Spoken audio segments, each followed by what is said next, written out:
This program is brought to you by the Forbes-featured Freedom Hub Health Plan, the alternative to overpriced and restrictive insurance. The Freedom Hub Health Plan is exactly what you need. By Frequency Medicine Associates, supporting health professionals and laypersons with safe and effective advanced telemedicine-like technology that can scan and help rebalance the root causes of stress and illness. By the Planet Lockdown film, which can be seen on the Freedom Hub's Rumble channel along with many great speakers. And by The Pavilion, a 21st century community hub that brings together many of the disruptive innovations featured by the Freedom Hub, including direct pay healthcare, farm-to-table dining, TED-like Freedom Hub talks, and more. Visit your-mp.com/pavilion solution for details. Welcome everyone to another episode of Freedom Hub. We've got a great speaker today, especially, very relevant, and I will get into that in a second. Before we do, a little housekeeping. We do a screen share and show people, if it's your first time here, you can go to find us at your-mp.com, your marketplace for health, wealth, and freedom. For any of the speakers that are coming up or that we've seen in the past, and you can just go down under home to webinars and click there. And that will connect you to our speakers right down here, who's featured this week. And if you go down below that, you'll see who's coming next week. And if you go down a little further, these are the channels. So you can go to BitChute, Brighteon, YouTube, our channels on the different platforms, whatever your preference is. By the way, so sometimes we have speakers looking at, or people looking at our, let's say Rumble, and going, wow, you didn't have too many people looking at the video. Well, actually we're on six channels or so. So spread out, it actually does add up. So let me close this out and come back. Since COVID or the pandemic started, we've had a crazy couple of years. I mean, starting with the lockdowns, businesses being classified as non-essential, you can't work. Then mandates came in, whether it's vaxx or mask, all kinds of stuff. And in many cases, there was a lot of talk about this violating the Constitution, our civil rights. I know it violated a number of state constitutions, including the one in Maryland. Our governor illegally put this through. And today's guest is Nick Murray, Director of Policy for the Maine Policy Institute, really in Maine, I checked. And Nick is going to talk to us there. Part of what they've been doing with the help of other groups is looking at how these mandates, how these emergency powers were abused or not abused. If it is, I think mostly abused across the country, how the different states fared interactively. He's got a map, he'll go through that. And I think it's, for me, and I know a lot of people I've been talking with, it's an important topic, and I'm excited to hear about this, because people are thinking about, there's a lot of talk about, well, if this keeps up, where do we move? Do we move to Florida where it's better? I've got people down who moved to North Carolina. So what states are going to allow us to have the freedom and the liberty? And I hope, I know we'll be covering that. So without further ado, let me get to introduce Nick. Nick, take the floor. Jim, thank you. I really appreciate the invitation, and to Charles as well. I'm just pleased to be presenting to Freedom Hub again. You guys have a lot of great content, and it's awesome to allow us. We're a small think tank based in the state of Maine. Maine Policy Institute's been around for about 20 years, but we have a staff of of 6.5, one half-time person. So you can find all of our content on mainepolicy.org. We also have a news and commentary site called the Maine Wire, mostly focused on issues of Maine, but we will repost things around the world and around the country from Reason and from fee.org and things like that. We're really proud to be a part of the State Policy Network, which is a network of nonprofit state-based think tanks that do similar work that we do. We lobby on the state legislative level. We will submit comment for executive departments. We're developing an agenda for next year, so hopefully we have a more favorable environment for liberty-friendly policies. We're preparing for that right now, so it's an exciting time. And you know, this emergency powers reform angle, I think, is a really important issue for specifically state organizations to be focused on, state activists. So I'm excited to present this. I'm just going to share my screen here. You know, based on the work that we've done on emergency powers over the last couple of years, it's been a great way to expose our work to a national audience. And I'll get into what our emergency powers scorecard is, what we call it, called the 50 state scorecard. I'll get into how we developed that, but I just want to just to sort of set the table. This is from our friends at the Pacific Legal Foundation, a fantastic public interest law firm and policy organization. They helped us develop some ideal policy framework for emergency executive powers reform, which I'll also get into. But really, just to set the table here, we have this ominous picture of Governor Gavin Newsom. Last year or 2 years ago, under 2020 and some into 2021, overall 316 million Americans across 42 states lived under stay-at-home orders issued under states of emergency declared by the governor. Every state has provision for the governor or the legislative branch, but very often the governor, to declare an emergency. And with those emergency declarations come broad powers, which are vastly more likely to be wielded by the governor and by the executive branch alone. We'll get into why that's such an issue as well. But, you know, the recent story is coming from the federal level. The federal government can issue its own emergencies as well. I mean, that's the reason why we have multiple emergency use authorized vaccine products, biological products, and medications like Paxlovid that are being dispensed right now and pushed and universally recommended by the federal government. Without the federal emergency, the emergency use authorization for those products goes away, and therefore they need to be fully licensed in order to be dispensed. So we are still under that federal emergency. But really what I want to focus on today is the state level emergency. But we've just heard this being bandied about so much lately. President Biden, you know, is he going to declare a climate emergency? Is he going to declare an emergency on abortion rights? Is he going to declare an emergency on monkeypox? God forbid.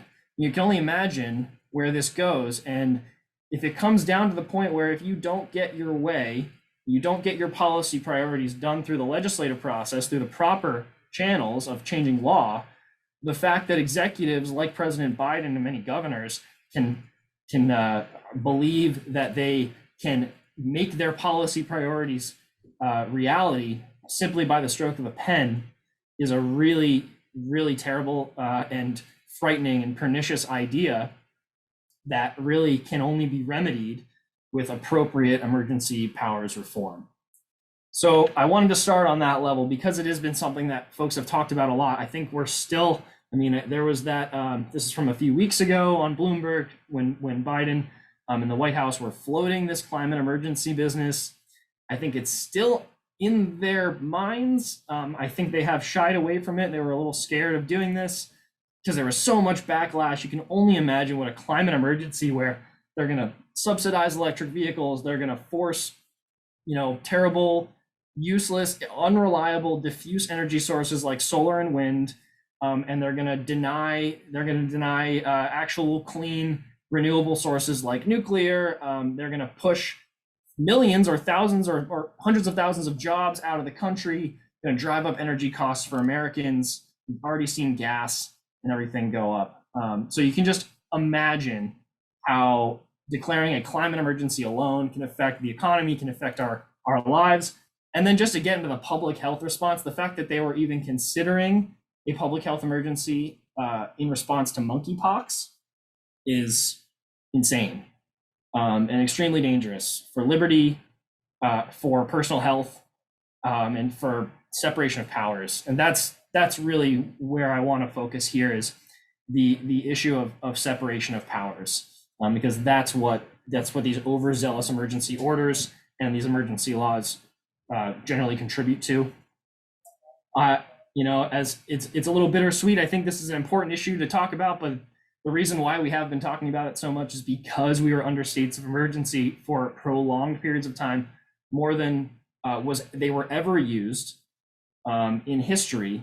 And I would argue longer than anyone ever expected them to be used in the time that when they were developed. So many of these states, you look back to World War II, that's where Arizona first put its law in. You see some of the states bring in their laws around 1945. The old Michigan law was 1945 as well. But then you also see a lot of states periodically bring this back, bring this conversation back and beef up their emergency powers through the 70s and 80s, Cold War.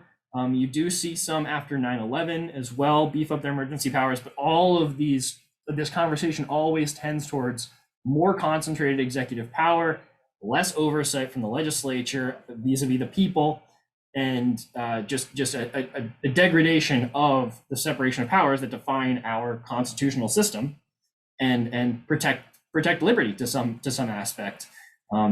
Clearly, it's important to have the right people in those jobs so that they don't abuse their power. But I would argue that the first step of this has to be properly delineated authority in the law, or else the wrong person comes in and they use these powers to a gross extent, as I believe our governor, Janet Mills, has, as you see governors all across the country do this from both parties. And we only have a few exceptions that have really shown that they trust their citizens enough to not have them live under a state of emergency, mandating masks in schools, all these crazy things that we know are useless and are detrimental to society. So just to get into why we jumped into this work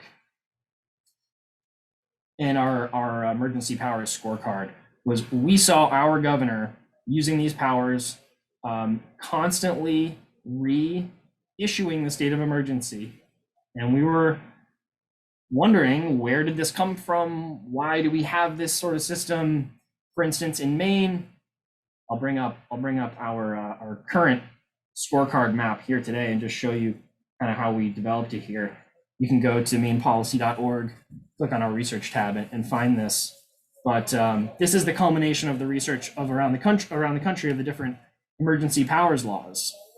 Granted, this scorecard is not in of itself a judgment on how each governor wielded their emergency powers. It's looking at the landscape, looking at the environment under which they derive these powers. How easy is it for a governor to declare a state of emergency? How long does it last? Things like that. So this is where we started. What is our emergency powers law? Why is it like this? Did anybody ever intend or foresee this being used for a year and a half is what we had. Our emergency ended last June. The governor declared emergency ended last June, which was initially implemented in March. So there are a few states that are still under emergency powers right now, and I'll get into that a little bit too. But the reason was we were looking at our state and we were wondering what's different. You know, what's different in New Hampshire per se versus Maine or Vermont. And you know, is it just the executive wielding powers differently, or does the law really drive this? And so, as Jim and I were discussing before we went live, Maryland, where Jim is at, and Maine are very similar in that, you know, emergency declarations can only last for 30 days, but the governor is the one who declares it, and absent an impetus, absent an initiative from the legislature to terminate the state of emergency, the governor can essentially come back every 30 days and redeclare or renew or extend the state of emergency. A lot of states you see that, and that is one of the really big issues. I think that's the crux of this. So a lot of what we talk about in terms of our ideal policy, I'll get into that a little bit later, that we've developed with Pacific Legal Foundation. But you have this legislative pillar where the legislature can be a check on the executive, even in these emergency declarations. And there's a reasonable argument to be made for how long, how much time an executive needs to adequately respond to a threat. Usually it means a military attack, a natural disaster. Those are the situations under which emergency powers had been used in the past, sometimes for public health, but very rarely. This is the first time that we've seen this prolonged state of emergency in so many states and in the federal government, and for a public health purpose. And you see all of this unraveling at the federal level, where they're justifying using, say, a public health agency to stop housing evictions, or they're using a workplace safety agency to mandate medical treatment. And so it becomes this warped sense of where government power starts and where it ends, because it's all concentrated in the executive, and there's very limited legislative oversight. So that's what we were seeing in Maine. We were wondering, why doesn't the governor go to the legislature and bring the legislators in and brief them? And why is this all being run via press conference? And it's because the governor essentially has unlimited power as long as the legislature is unwilling to check her. And that became a real big issue for us. And that was something that caused us to say, okay, how do other states deal with this? Are there better ways to do it? And all of that. Granted, there have been other ways where folks, like at the National Bureau of Economic Research, you have Phil Kerpen and Stephen Moore developing their own sort of pandemic response model. There's different ways of looking at that, whether it's lives saved over the pandemic, jobs saved, and all of this. But for us, I think it really comes down to, where is the separation of powers, and where's that retained? And it's retained in state statute for the most part. Some of these intersect with the state constitution, but for the most part, they do derive from statute. So looking at today, the National Academy for State Health Policy, they show that currently 15 states are still in some measure of a state of emergency, whether it's a disaster emergency, a civil state of emergency, a specific public health emergency. These, for the most part, are derived from a governor-declared emergency. In Maine, we call that a civil state of emergency. In other states, they have various degrees. North Carolina has a different way. Certain powers are unlocked under certain other emergency declarations, although they did reform their law a little bit too. Of these 15 states, 3 of them are indefinite. 3 of them do not have an end. And that's the state of Washington, which I feel for my good friend Jason Mercier over there at Washington Policy Center with the Center for Government Reform. He has been fighting this battle there constantly as the legislature comes in, constantly as Jay Inslee adds more mandates, adding a COVID-19 vaccine mandate for teachers in public school, and just constantly holding on to this power for months and months and months. And they're in the same situation where, because Jay Inslee's party, the Democrats, also control a majority of the state legislature, there's zero oversight essentially, because when you rely on politics instead of process, you have this potential for ceding immense power to one person. We saw that in Maine. Unfortunately, the state of Washington, California, and actually West Virginia are all in that situation right now, where there is a state of emergency until further notice, essentially until the governor decides there isn't. And when you're relying on a politician to tell you when they don't need power anymore, you're going to have a bad time. It's not going to work out well. So that's why reforming your state emergency powers laws is so important. And if I can translate one thing to this group, is that it's worth being an activist for this. And I think depending on your state, if you have the right folks coming into office next year, which I hope we do in Maine, folks are gonna, you might have a better opportunity. You might have some opportunities that you didn't the last couple of years to actually reform this and provide legislative oversight, in addition to these other safeguards that I'll get into with our ideal policy. it's interesting when you look at this, and Ballotpedia has done a little bit of data digging on this as well. Granted, when you look at the Ballotpedia site, they will give some different, they will tell you that more states are in a state of emergency than NASHP. I would defer to the NASHP level, state level data here, instead of Ballotpedia. But what Ballotpedia kind of looks at is, what is the political makeup of the state, and how is that related to whether they're still in a state of emergency or not?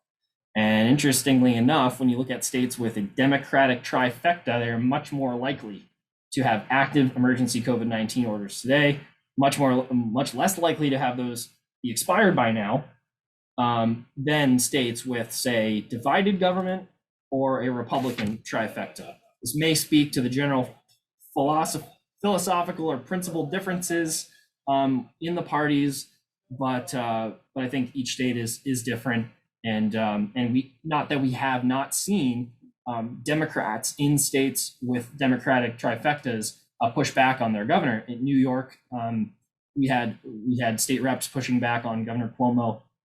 Hawaii, New Mexico had Democratic representatives in their legislature push back against the governor's use of emergency powers. Washington State as well. So there is some glimmers of hope, but in the event that the governor's party has a majority in both houses, it's much less likely that the emergencies will end if that party is the Democratic Party. Essentially, that's what the data show. So getting to how we first developed our emergency powers rubric, you go to mainepolicy.org/project/emergency-powers, and glad to drop that link in there or share it with Jim and Charles to get that out of here. But this was our first iteration of this. So that was looking at the laws over 2020, and then January 2021, we published that. Makes sense to do this every January, and that's going to be our plan for the foreseeable future. We're only 2 years into this, but makes sense to do it in January because most state legislatures will work through the year and then end at some point in the fall. Some legislatures are in session all the time or can come back all the time, but essentially by checking, where are things at the end of each year, and we're going to publish at the beginning of the year where it's at, and then over the course of the year, track these bills and watch where they're going. So we've done that from 2021 to 2022. I have some updates on what's come through on 2022. I think because it is an election year for a lot of states, you see less action in legislatures broadly. That's what happens here in Maine. We have a 2-year legislative session. The second session in the even number years where they're up for election is a much shorter session, whereas the first session goes for 5 or 6 months or longer. Second session only goes about 4 months, and just fewer things happen because it's an election year in general. But what we did was we developed a rubric based on 5 different criteria. And so one of them is, how long does the emergency last? Who gets to declare an emergency? Who gets to decide how it begins? Who gets to decide how it ends?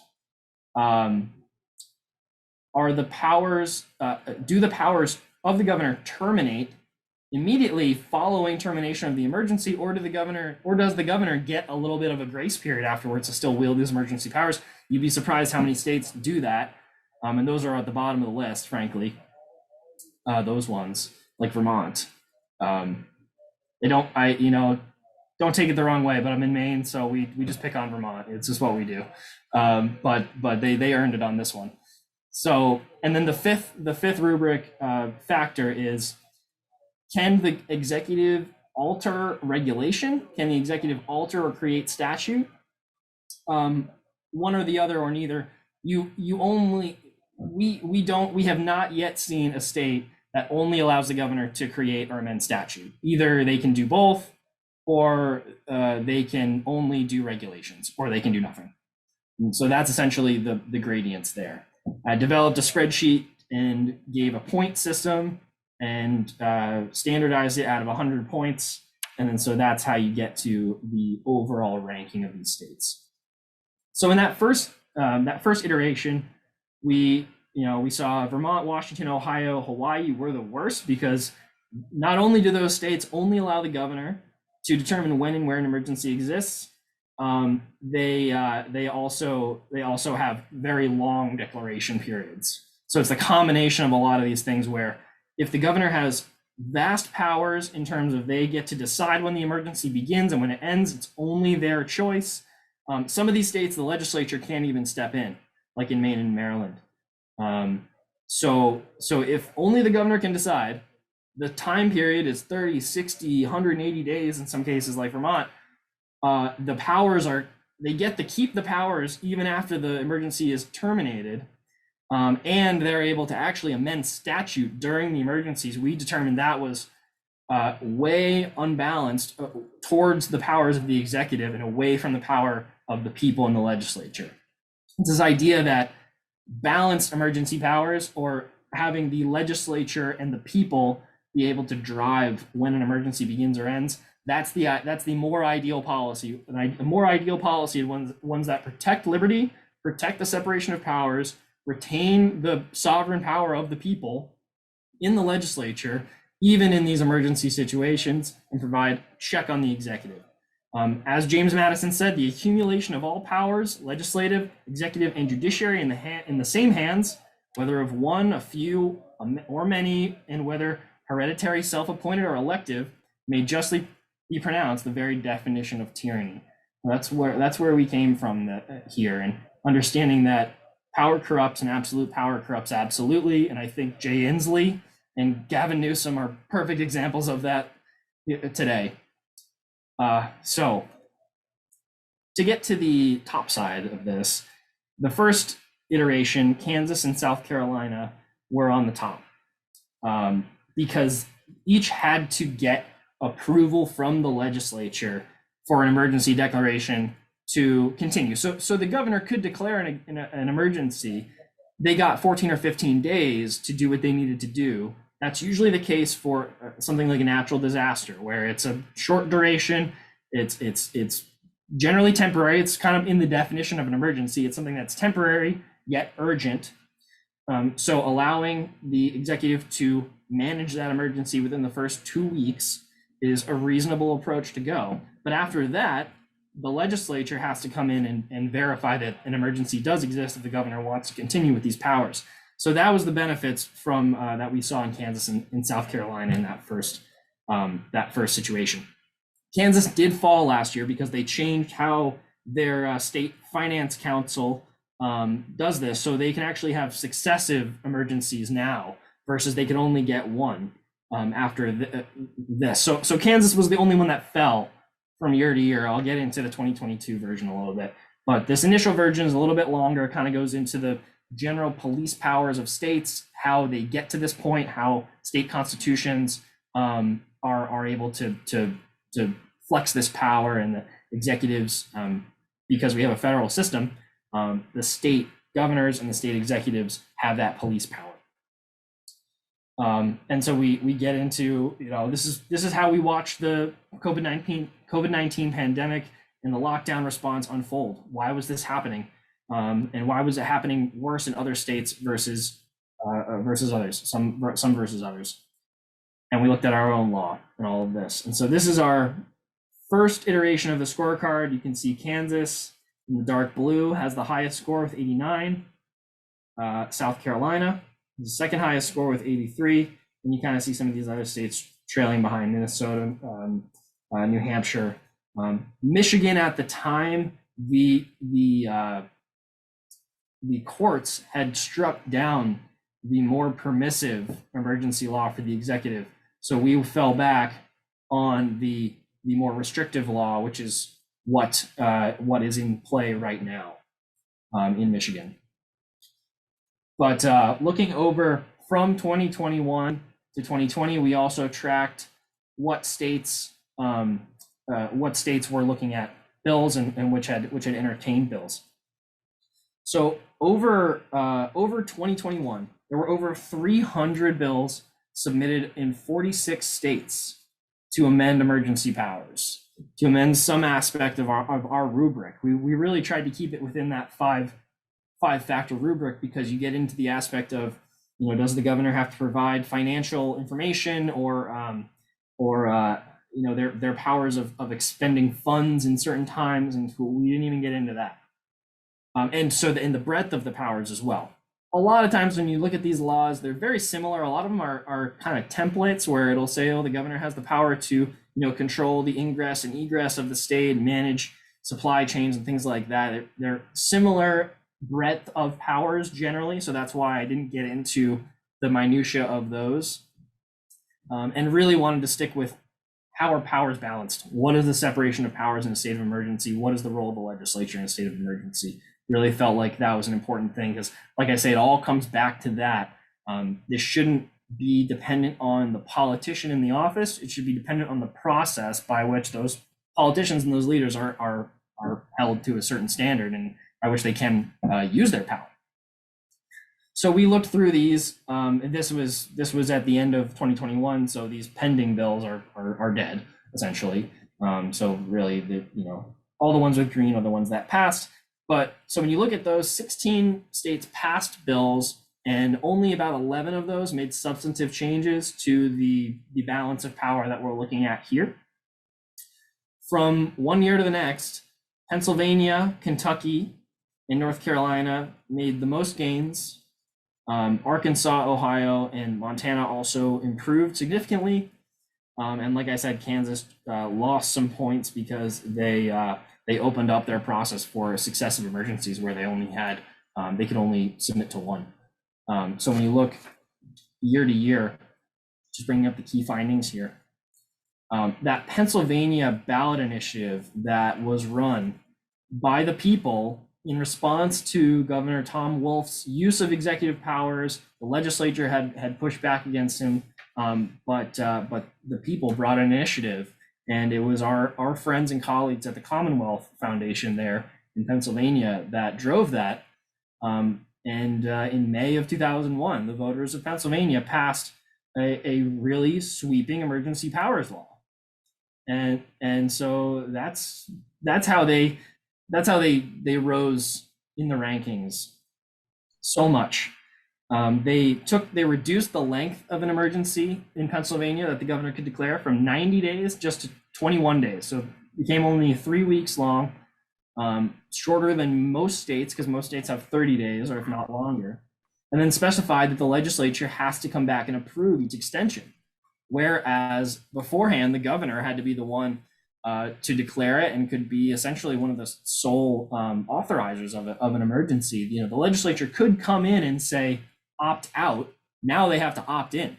Now it requires legislative approval to continue a state of emergency. And as I mentioned before, I think that's a really, really, really important part of this, is that you force the governor, no matter who he or she is, to come in front of the legislature every time they believe an emergency exists and make that case. Where does it exist? Is it the whole state? For what reason? Is this prove the urgency, prove the fact that it is a temporary situation, and not making the case that it can be permanent or perpetual. It's all a really, really important part of having a balanced emergency powers law. And as I mentioned, North Carolina also added a little bit more hurdles to their executive powers law. It required it. So in their law, they mentioned that you needed legislative consent. You need the consent of the legislative council. The word consent did not mean clearly that they needed a initiative or a declaration or a joint resolution. It essentially was coming from sort of the four corners. The leadership of the legislature could deliver its whole consent for this. So it was not requiring a legislative action to maintain an emergency, not a formal one. So they did clarify that, thankfully. And they sort of changed the way that smaller group could decide, and expanded it to the Secretary of State, Auditor, Treasurer, Superintendent of Public Instruction, Attorney General, all that. Or the legislature needs to approve in a majority vote of the full legislature. Even then, the governor still gets 60 days. So as much as they did make progress, they were still behind, say, states like Pennsylvania in terms of the amount of progress that was made.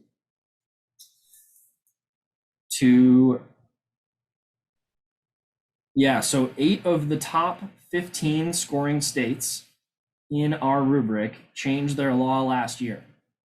And on the other side, the bottom 20 scoring states made no changes at all, including that as, these dark red: Washington, Arizona, Nebraska, North Dakota, Virginia, Tennessee, places like that. Vermont obviously did not change anything. I don't even think Vermont entertained any emergency powers reform bills, or at least it didn't even get past a hearing.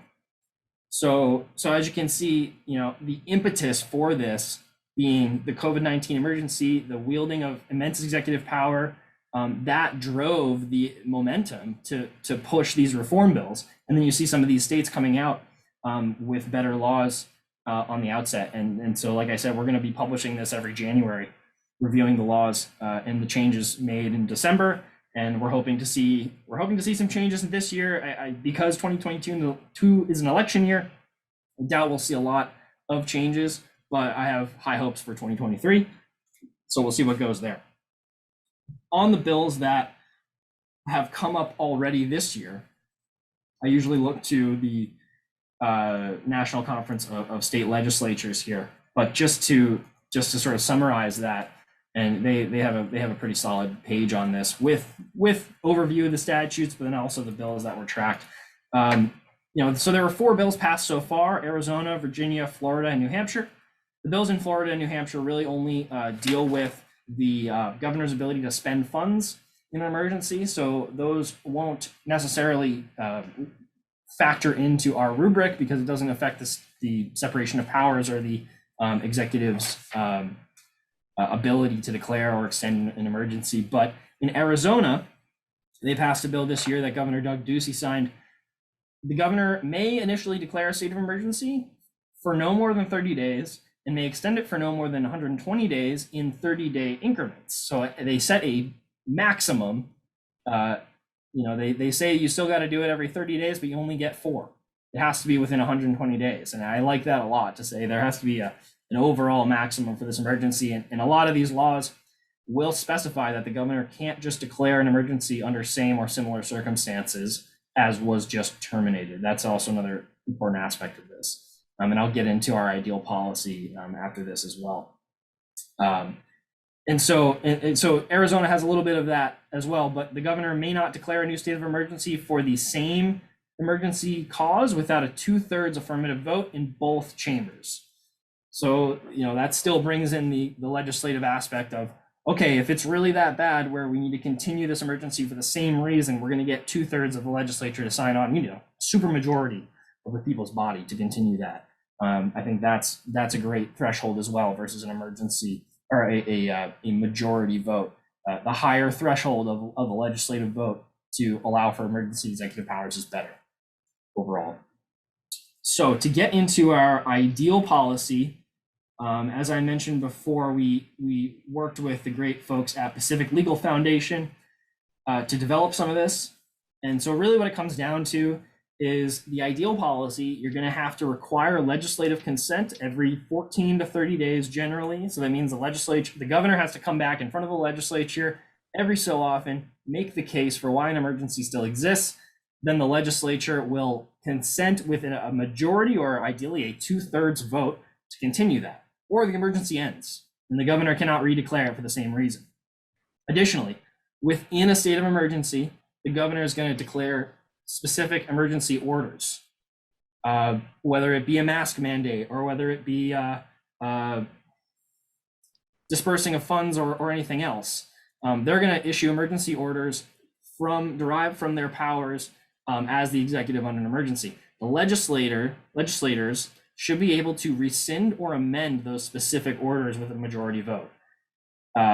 And I think that if we had that here in Maine, we would have avoided some really absurd emergency laws or emergency orders that maintained for months. For instance, in early or spring or summer 2020, you could golf in Maine, but it had to be in the same county. You couldn't cross county lines to go golfing. And also, our governor also implemented a service industry curfew of 9 p.m. Over the late fall, which just took food out of service workers' mouths. So I think if we had legislative input on there, the legislator could say, okay, we're going to rescind this one. This one's over the top, or we're going to amend this one. They should be able to do that. There are some states where that's allowed, like New York. Additionally, executive orders themselves must be narrowly tailored for compelling health and safety reasons, be limited in duration, applicability and scope, and they cannot be reissued they cannot be reissued by governor if those orders had expired or the legislature rejected them. That's an important aspect. The legislature steps in, you shouldn't be able to redeclare something for the same reason. But it's that idea of these orders need to be narrowly tailored, meaning they should meet the definition of strict scrutiny if they're adjudicated, and those challenges should be given expedited judicial review because we are in an emergency. This is a broad use of extreme, extraordinary power. So the judicial branch must provide expedited review of these and judge them based on strict scrutiny. So all of these should be narrowly tailored, especially those that infringe on constitutional rights. The governor should be the only person that can declare an emergency order, so that they are the one that is put in front of the judge. Essentially, those challenges are made to the governor. It's the only person that can do this. The power should be concentrated there, and those orders need to be judged based on whether they meet the definition of, is it narrowly tailored to fulfill a compelling government interest under an emergency? All the things that we described. Emergency needs to be temporary. It needs to be an urgent situation. It has to be, it has to meet this standard of a compelling safety interest to manage the emergency, or else the judge should strike it down. It comes back to this idea of deference, right? We saw it in the Supreme Court case with the West Virginia and the EPA and everything.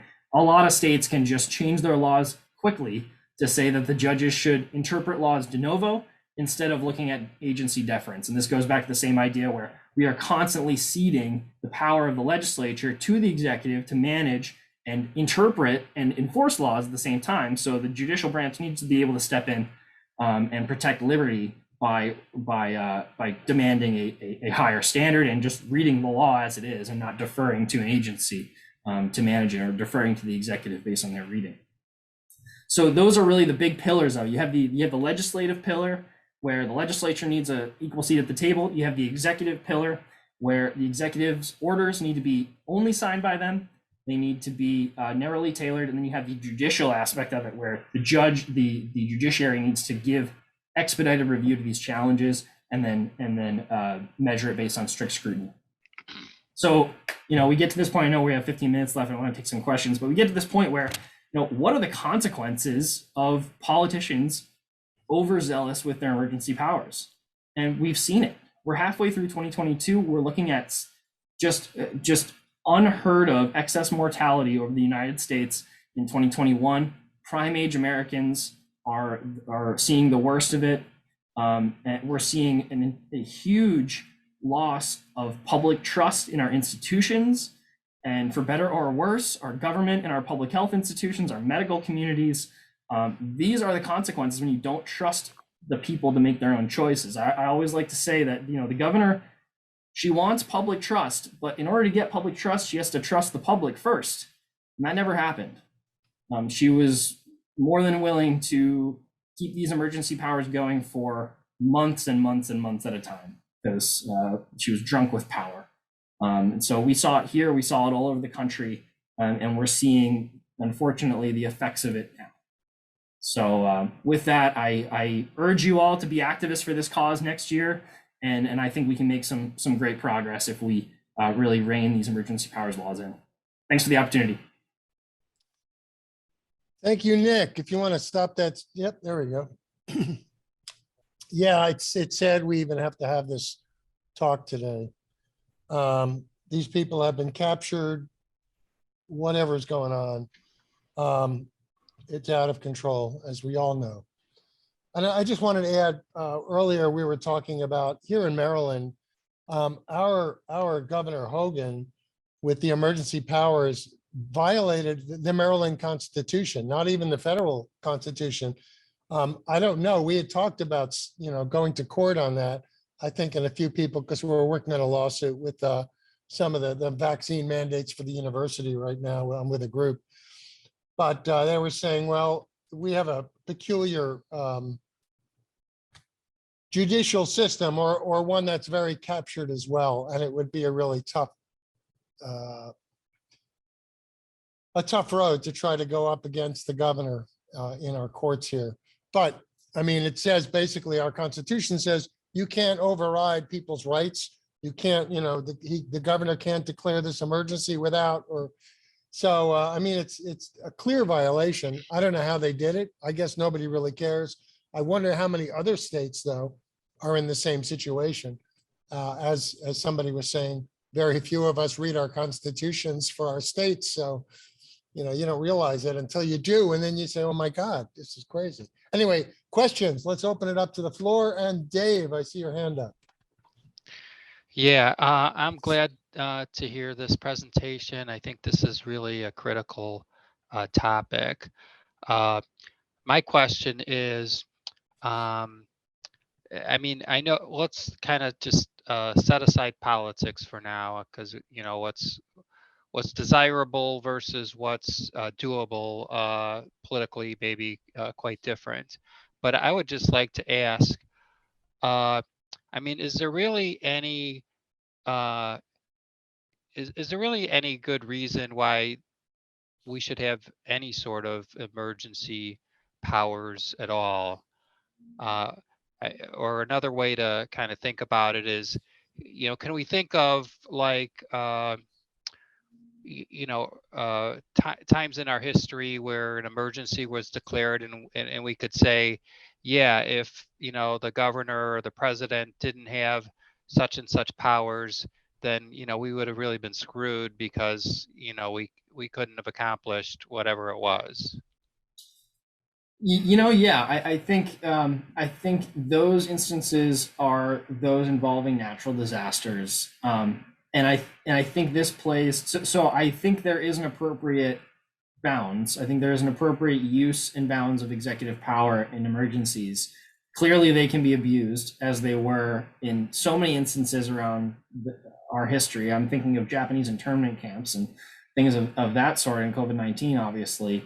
But I think really the most appropriate use is when the governor has to act quickly to move resources around the state to manage evacuations and manage vast disparities in housing in the event of a natural disaster.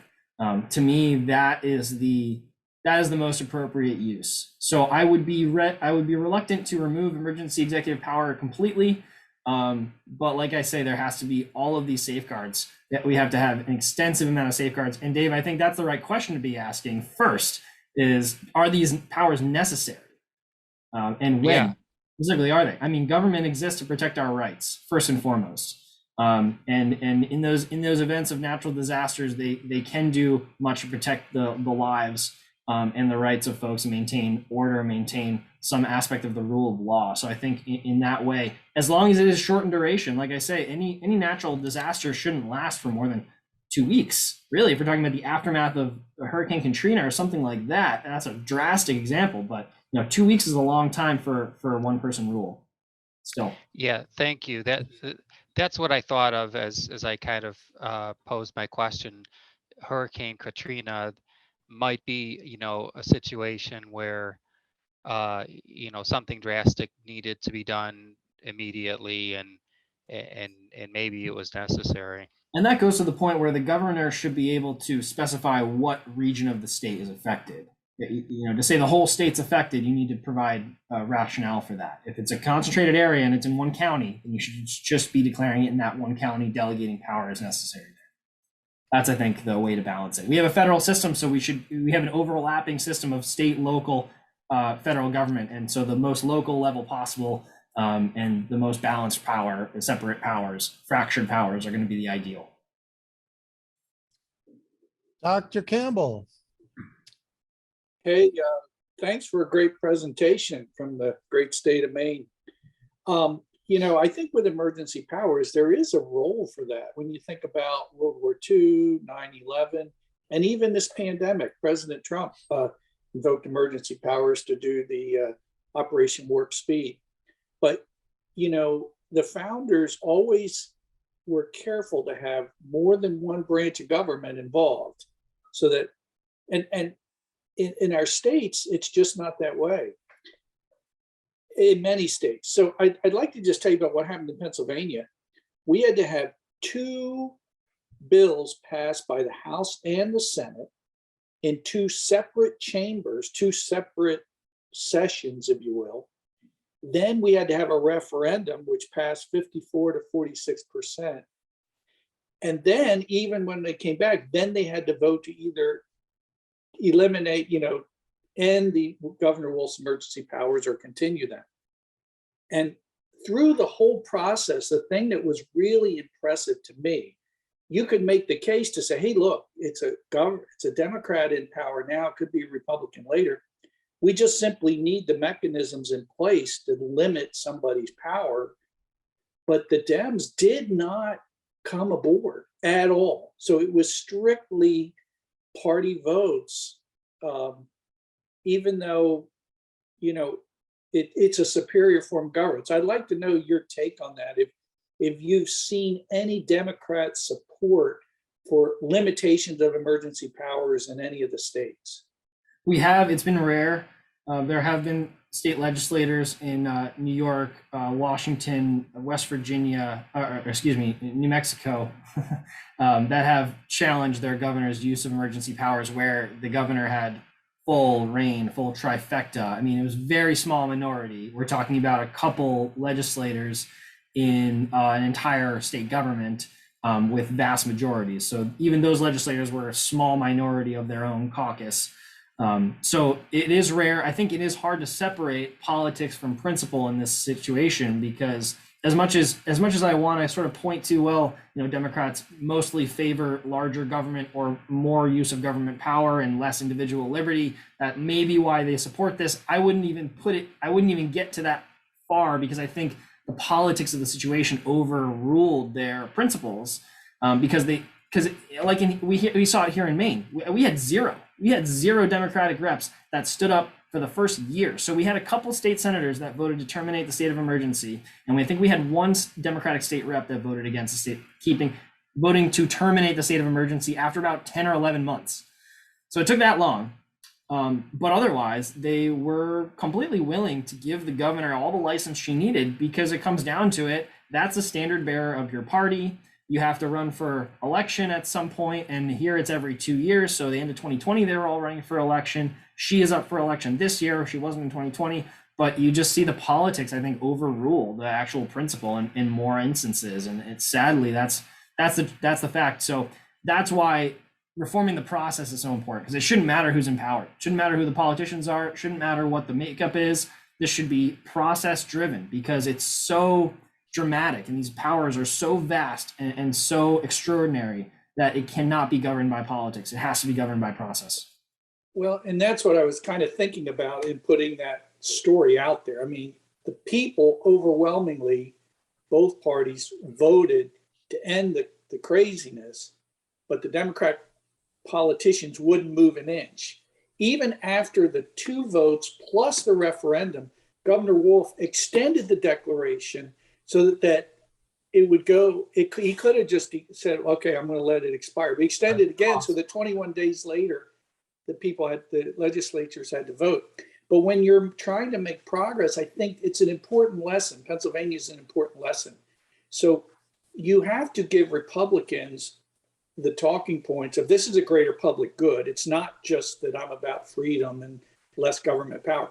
It's about a greater public good, it's how we structured our government to prevent tyranny in general and abuse of power. And then you're going to have to find a way to coerce some, I won't say coerce, convince some of the Democrats that, hey, if the tables were turned, you would want to have some control over a Republican governor who just went rogue. And so that in going forward, I think you have to look at it politically, even though it's just good government and you're doing the right thing. Totally. Absolutely. People have to be willing to look at, the other shoe. What if the shoe was on the other foot? For sure. Yeah, except as John points out, they're not Democrats, they're Marxist Bolsheviks. So that could change the whole, it does change the dynamic, and we're seeing that. I'll say at least they're being honest. Yeah. Linda, your hand's up. Yes, my question is, did you ever correlate or examine any emergencies with geoengineering experiments? Could you be a little more specific? Yes. Some emergencies are due to climate, weather conditions, due to geoengineering things, like the HARP, like interventions in the climate and everything. Chemtrails, yeah.